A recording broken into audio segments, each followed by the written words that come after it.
நம்ம தமிழ்நாட்டுக்குன்னு மிகப்பெரிய பாரம்பரியமும் வரலாறும் இருக்கு. அந்த வரலாறோட சேர்ந்து நிறைய அதிசயங்களும் மர்மங்களும் அடங்கி இருக்கு. அப்படி தமிழ்நாட்டுல உள்ள 5 மர்மமான விடயங்களை பத்தி தான் இந்த வீடியோ பதிவுல பார்க்க போறோம். முதல்ல நம்ம பார்க்க போறது தஞ்சை பெரிய கோவில்ல உள்ள சில அதிசயமான சிலைகளை பத்தி தான். 1000 வருடங்கள் பழமையான தஞ்சை பெரிய கோவில் கோபுரத்துல பல கடவுள்களோட சிலைகளும் முனிவர்களோட சிலைகளும் இருக்கிறத நம்மளால பார்க்க முடியுது. ஆனா இந்த சிலைகளுக்கு நடுவுல சில வெளிநாட்டு மனிதர்களோட சிலைகளும் இருக்கிறது ஏன்னு நமக்கு புரியல. பிரான்ஸ் நாட்டு ராஜாவான ராபர்ட் என்பவருடைய உருவத்திற்கு ஒத்து போற மாதிரி ஒரு சிலை இங்க இருக்கு. அது மட்டும் இல்லாம சைனாவை சேர்ந்த ஒரு மனிதரோட சிலையையும் இங்க பார்க்க முடியுது.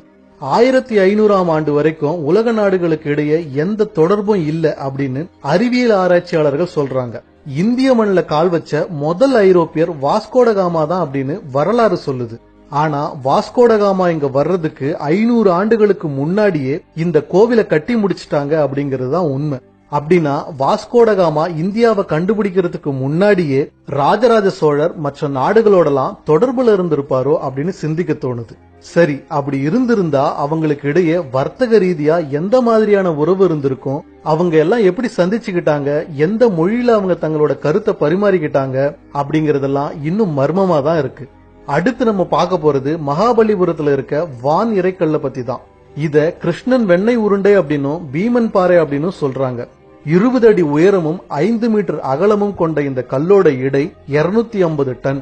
இவ்ளோ பெரிய பாறாங்கல் ஒரு சரிவான பாறையில புவியீர்ப்பு விசையை எதிர்த்து சாதாரணமா நின்னுட்டு இருக்கு அப்படின்னா அது சாதாரண விடயம் இல்ல. இந்த கல் கீழே விழுந்தா அது பெரிய ஆபத்தை விளைவிக்கும் அப்படிங்கறதால 1908ஆம் ஆண்டு 4 யானைகளை வச்சு இந்த கல்லை இழுக்க அப்போதைய மெட்ராஸ் கவர்னர் உத்தரவிட்டிருக்காரு. ஆனா 4 யானைகள் இழுத்தும் இந்த கல் கொஞ்சம் கூட அசையல. அதனால அவங்களோட முயற்சியை அவங்க கைவிட்டுட்டாங்க. இந்த கல் எப்படி இங்க வந்தது, எவ்வளவு வருஷமா இங்க இருக்கு, எப்படி இவ்வளவு சாதாரணமா ஒரு சரிவான பாறையில நிக்குது அப்படிங்கறது எல்லாம் இன்னை வரைக்கும் ஒரு மர்மமா தான் இருக்கு. அடுத்து நம்ம பார்க்க போறது குறிப்பிட்ட ஒரு நாள்ல மட்டும் வேர்க்கிற முருகனோட ஒரு சிலைய பத்தி தான். முருகப்பெருமான் சூரபத்மனை வதம் செய்ய அவரோட படைகளோட புறப்பட்ட போது அவரோட அன்னையான அம்பிகை அவரை ஆசீர்வதிச்சு அவருக்கு ஒரு வேல் கொடுத்து அனுப்புனாங்க அப்படிங்கிறது ஆன்மீக வரலாறு. இந்த நிகழ்வை வேல் வழங்கும் விழா அப்படின்னு கந்த சஷ்டிக்கு முதல் நாள் நாகப்பட்டினத்துல இருந்து 5 கிலோமீட்டர் தொலைவுல உள்ள சிக்கல் அப்படிங்கிற ஊர்ல இருக்கிற முருகப்பெருமான் கோவில்ல சிறப்பா கொண்டாடுறாங்க. அப்போ முருகப்பெருமான் தன்னோட தாய்கிட்ட இருந்து வேல் வாங்கறதுக்காக வேகமா போவாரு. அந்த நேரத்துல முருகரோட சிலை வேர்க்கும். அந்த குறிப்பிட்ட ஒரு நாள்ல இங்க இருக்கிற முருகர் சிலை மட்டும் தானா எப்படி வேர்க்குது அப்படிங்கிறது இன்னும் இங்க அதிசயமா தான் இருக்கு. அடுத்து நம்ம பார்க்க போறது கும்பகோணத்துல இருக்க நாச்சியார் கோவில்ல கல் கருட சேவை விழா அன்னைக்கு நடக்கும் அதிசயத்தை பத்தி தான். அந்த கோவில்ல ஒரு கல் கருடன் சிலை இருக்கு. அந்த சிலையோட மொத்த வெயிட் சுமார் 4 டன் இருக்கும்.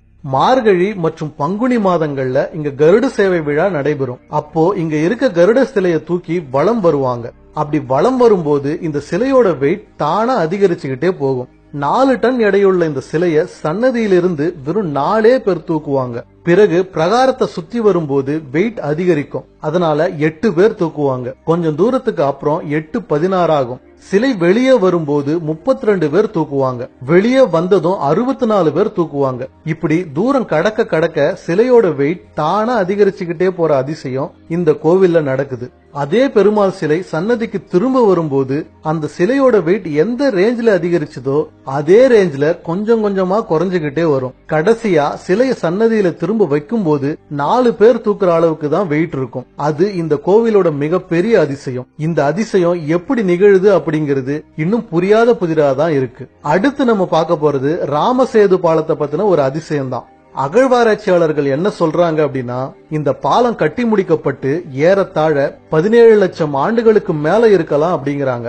புராண கதைகளின்படி இந்த பாலம் அனுமன் மற்றும் அவருடைய வானர படையின் துணையினால வெறும் 5 நாட்கள்ல கட்டி முடிக்கப்பட்டது அப்படின்னும் இந்த பாலத்தை அமைக்கிறதுக்காக பல ஆயிரம் கற்கள்ல ராமனோட பெயரை பதிச்சு அதை கடல்ல தூக்கி போட்டப்போ ராமனோட அருளால அந்த கற்கள் மிதந்தது அப்படின்னு ராமாயணத்துல சொல்லியிருக்காங்க. ஆனா இதுக்கான சயின்டிபிக் ப்ரூஃப் எதுவும் இல்லாததால இது ஒரு கற்பனை கதை அப்படின்னு சொல்லிட்டாங்க.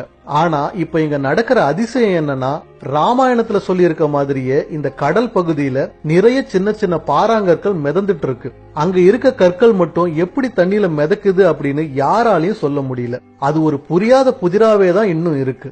என்ன நேயர்களே, இன்னைக்கு சூப்பரான 5 மர்மமான விடயத்தை பத்தி தெரிஞ்சுக்கிட்டீங்களா?